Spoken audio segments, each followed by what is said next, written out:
साथियों, हमारे देश की प्रगति का सबसे बड़ा आधार हमारा किसान भी रहा है।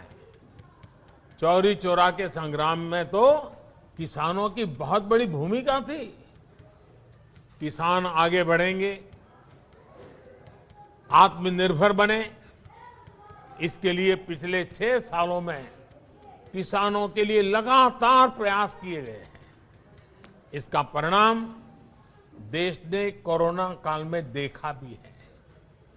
महामारी की चुनौतियों के बीच भी हमारा कृषि क्षेत्र मजबूती से आगे बढ़ा और किसानों ने रिकॉर्ड उत्पादन करके दिखाया।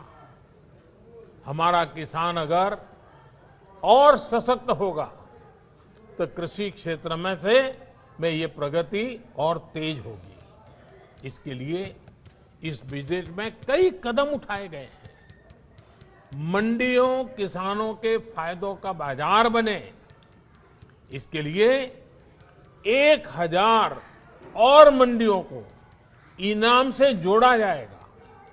यानी मंडी में जब किसान अपनी फसल बेचने जाएगा तो उसे और आसानी हो जाएगी।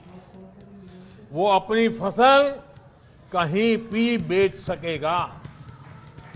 इसके साथ ही ग्रामीण क्षेत्र के लिए इंफ्रास्ट्रक्चर फंड को बढ़ाकर 40,000 करोड़ रुपए कर दिया गया है। इसका भी सीधा लाभ किसान को होगा। ये सब फैसले हमारे किसान को आत्मनिर्भर बनाएंगे, कृषि को लाभ का व्यापार बनाएंगे।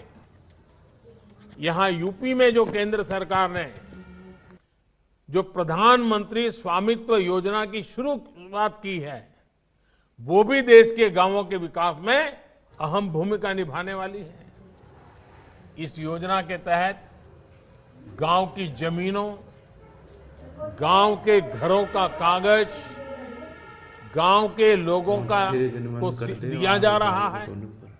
जब अपनी जमीन के सही कागज होंगे, अपने घर के सही कागज होंगे, तो उनका मूल्य तो बढ़ेगा ही, बैंकों से बहुत आसानी से कर्ज भी मिल जाएगा।